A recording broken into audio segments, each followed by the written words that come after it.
To make images like this. Probably not unless you want nightmares. But that's what I'm doing because I love nightmares so much. Not really. I haven't had one in a while. Why are we talking about nightmares so much? Oh yeah, because of this image and others like it. Hello, I'm Bob Doyle. Here's what we're going to do today. I'm going to show you how to curate your own fine art museum on the Metaverse with a handful of apps. So we're going to create the art with a handful of apps. For example, this one here, which is the Wombo Dream app. And then as I need to, I'll be jumping around to other apps and show you how I make these ridiculously horrifying things. We're going to do a few. I've already made a bunch. We're going to do a few here so you can see the process. And then we're going to, all on the phone, create an art gallery in the Metaverse. And then we're going to look at that Metaverse art gallery on our phone. Then we're going to look at it on the desktop. And then, did you say VR? That's right, virtual reality. So this museum that we're going to curate is going to be a museum called the Turtlemen. Turtlemen. Turtlemen. And they are created by using the Wombo app, which generates art based on a text prompt. Using that to generate the original image. Then I use the Reface app to put my face over the AI generated image. And then I might do a few other little things to the face.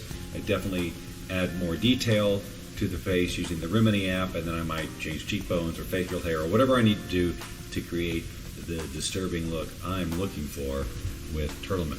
So let's take a look at this prompt here. It is photorealistic, insanely detailed old man face with turtle, Unreal Engine, 8K, volumetric lighting. Now, these are all parameters that are actually used in the Midjourney app, which is another text-to-image AI art generator thing. And I just, for fun, tried some of those, and some of them worked.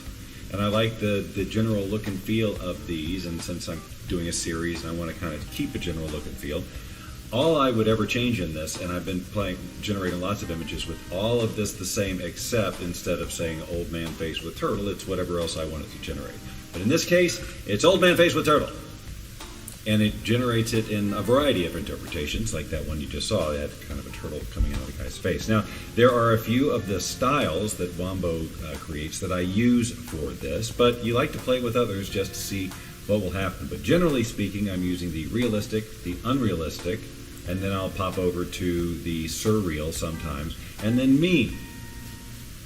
But I'll play with others. So let's just go with realistic right now. I won't use a reference image, which I'll explain in a second. I'll just let it do its thing. I'll hit realistic and I'll say create. And it'll start generally with about 4 different variations, which sometimes it shows you and sometimes it doesn't. This time it seems like it's not. I'm not going to take it personally, and you shouldn't either. Here we go, the final product. Now, if it comes out with a face that looks like a face, it's not all weird and just completely unrecognizable as a human, I will save it as phone background. Okay, phone background. Then it won't have any of the frame that says Wombo Dream and the prompts and all that stuff. I want to be able to just have the artwork, right? All right, so let me just do a couple more. In fact, all I have to do is hit generate again. I don't have to do anything, and it's going to come up with something completely different. Now, because I said face, it zoomed in. Oh, that's a good one. Woo-wee. That's a good one. Not at all distorted or weird, right? And the volumetric lighting and the Unreal Engine and all these things gave it that detail, these little nuances that give it this particular look, which I want for this particular series. So therefore, I'm happy so far. And this one is particularly good because it really got a lot of... Now, you're going to lose most of this detail of what makes him unique when I put my face on it, but we can regain some of it back. Why don't we do that now?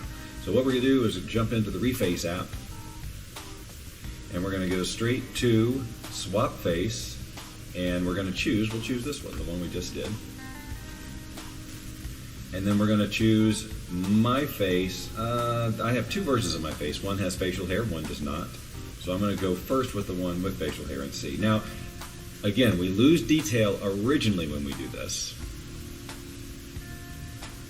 Well, it's not too bad.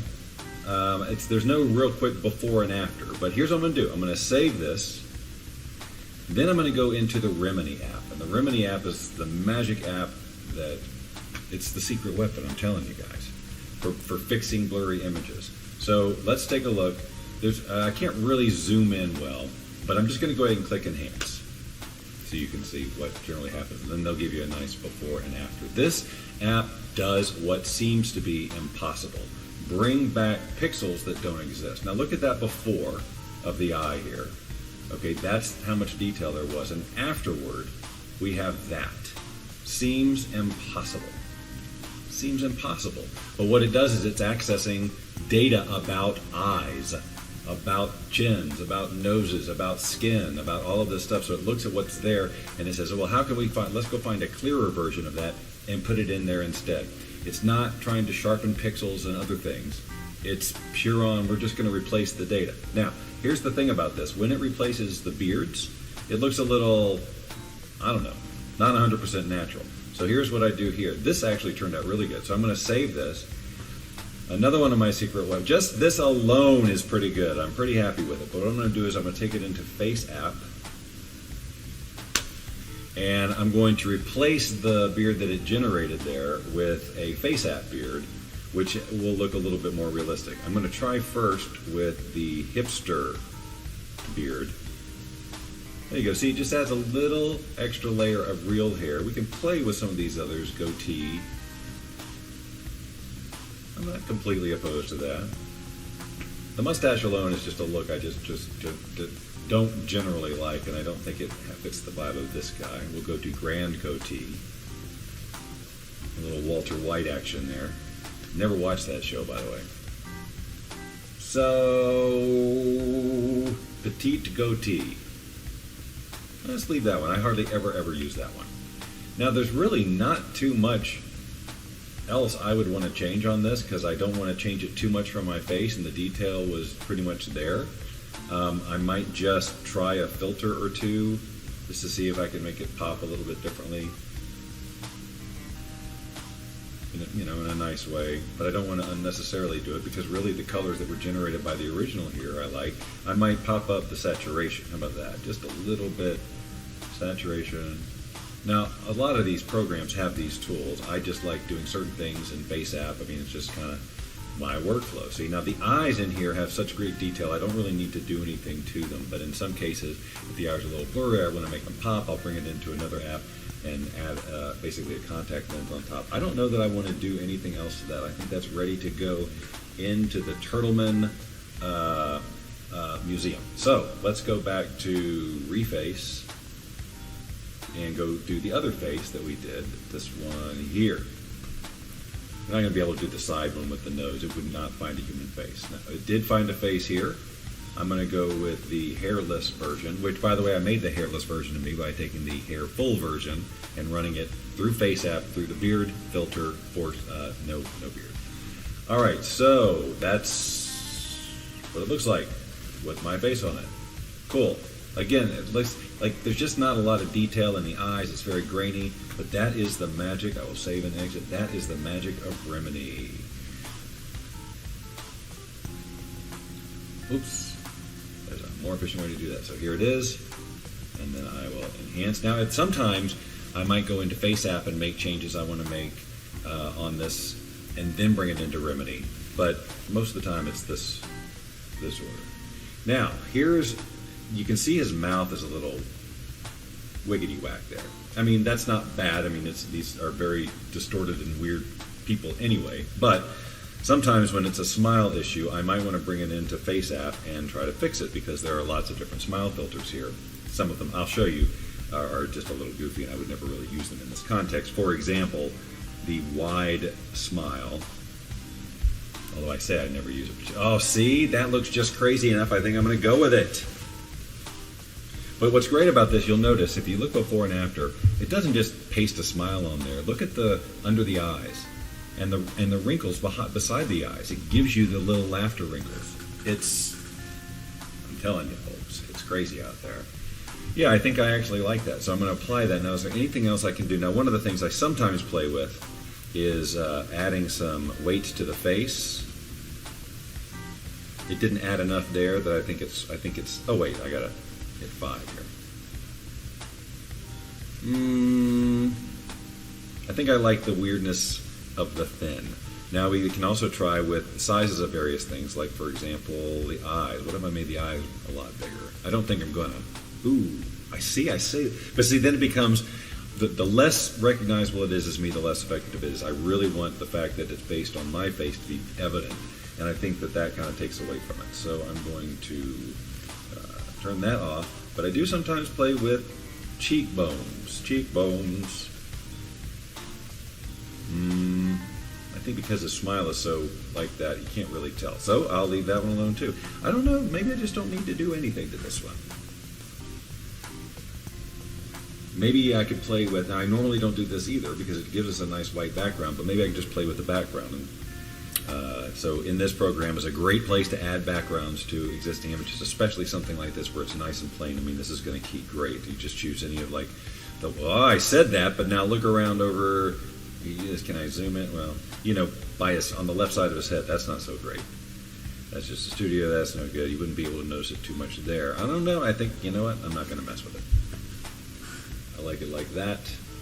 And maybe a little, try a vignette. I do that sometimes with these. And then, again, maybe with some contrast, just make it pop a little, add some saturation. Apply. I don't think there's anything else I want to do to that one. I think he is also ready for the Turtleman Library or Museum. So now we can go back to Wombo. And now this time, let's use a reference image. Now I've got some pictures down here. This is just a picture of something we took a picture of in someplace in New York City. It's an egg with sunglasses. Anyway, it doesn't matter. It's just going to change the composition of the picture a bit. See, oh, look at that stuff. Oh, wow.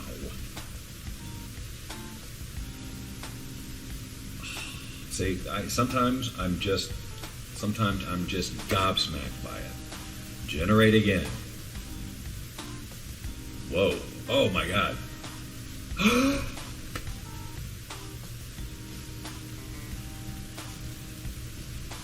Oh my God. Okay. All right. Okay. Wow, this is so crazy what they're doing. And see, that's just from changing the reference image. It changed the composition of the image. It says, all right, we'll make it look a little like this. It's interesting that it looks like it's going for symmetry here. Oh, look at this. Look at the chin, it's a turtle shell. The great thing about this program is it saves your prompts. So if you type out some long, complicated thing. All right, back to reface. Swap face. I'll start with this first one. I think I'm gonna go hairless. Okay, that's good. Again, I will go hairless.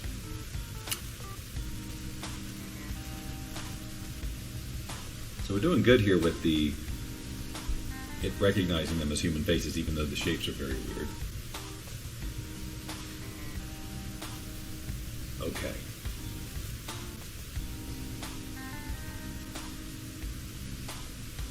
Okay, we've done everybody. So we'll start with this guy. And we'll enhance him.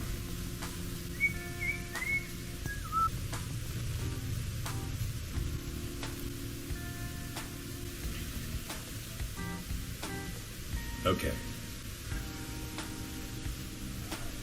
So, now they need to come into FaceApp, I think, just for their final touches. Look at that. That looks so good. So now we start here. What do I want to do with this guy? Maybe just the vignette and some color.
Okay, I've finally made all the images I'm going to make for this go-round. I put them in their own folder on my iPhone, so it's just easier to select them all in just a moment. Right here, I've loaded the Spatial app, spatial.io. It's a free Metaverse application where you can set up your own rooms for free and add content and all that. Super good for art galleries. And let me show you how. Now, you have to go set up a free Spatial account at spatial.io, set up an avatar, go through that setup process. They got plenty of stuff for that. I won't use this time to show you how to use Spatial, but you can launch it from the Quest headset, you can launch it from a phone, or you can launch it from the desktop. And so we're going to do all three, but first we're going to create the room. So here's how we do it. I'm going to show you how easy it is. So we've created all the pictures, right? So now up in the upper right-hand corner, we got a little plus. I'm going to create my own space. I'm going to choose, these are some of the rooms that you can choose from. I'm going to go ahead and choose the Aisle Gallery. And it gives it the default name of Bob Doyle's VR space. And as you look around here, there's my avatar at the moment. I can just click on the screen to where I want to go, and I'll run there. There's actually a lot that you can do with this. It's very cool. But again, I won't make this a full Spatial app demo, but I will show you. You can see on the walls there are these frames, and if I were to click one of these, I would be prompted to load an image. But that would take way too long. So here's what I'm going to do. I'm just going to click Add. I'm going to click Photos, and then I'm going to go to the Turtleman album, and I'm going to select all of them. All of them? And I'm going to click Add. And check this out. This is why it's so awesome. Place in frames? Why, yes, that would be quite handy for you to do it and not me. Would you like to hide any empty frames remaining? Nah, you can leave them there because I'll go in and fill them in with something later. Or I'll start all over. So now you can see the little spinny thing down there. They're uploading the images. All right, there we go. You can see now they're on the walls. So I can take a virtual tour of this museum, the Turtleman exhibit. I can create signs and things like that that say Turtleman, which I will. Place them around and all sorts of things. I can add 3D turtles if I were to have one, which I'll go get. Place them around there too. Now, so this is the phone view, and you can turn it sideways. It's not going to work very well here, but you know, you can get a landscape view as well. Now let's go to the web and see what it looks like there. So when you log into spatial.io, you're presented with a very similar screen to the one you get in the app where you get to choose your worlds. In this case, I created it as part of my team, Bob Doyle's VR space, and now here we are in the environment. And I can move around video game style with the ASDW key combination and turn with the E and the Q. Now if I click on any of these images, you'll see that I can click the magnifying glass and then I get a larger version of it. I can also create links if I want to by clicking info here, and I could type in the name of the file, the creator, and then where I wanted it to link to if I wanted to, if I wanted this to go clicking that link. For example, if this was an NFT and I was selling it in an NFT marketplace, clicking the link could take it to where they are in the marketplace. You can even see, I just saved this here with no link. Now we've got a little panel with the name on it, which I didn't change. But then there's info there if you decide to add it. So, and again, you can just walk around. If I wanted to move these frames around, I certainly could. So that's generally speaking how this works. So now let's get into VR. And now here we are. What is that? In the museum. As if we're really there. So the pictures are huge. Go right up and touch, whoops. Right up and touch them.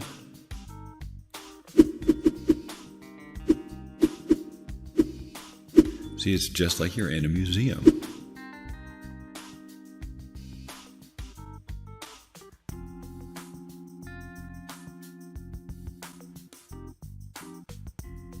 So really, when you get down to it, it's just about taking any images you have, in this case on your phone, and dragging them into the app, and it fills up the museum automatically. So really the process, if you have your images already, could take you about 30 seconds. But since we wanted to create all the original art together and show you how all that process went, we did the whole thing. So if you want to get your stuff out there in the metaverse, well, I just showed you one way to do it. In another video, we will go into the NFT aspect of this and how do you take those images that you do, turn them into NFTs, and then create your virtual art gallery where you can actually sell the NFTs.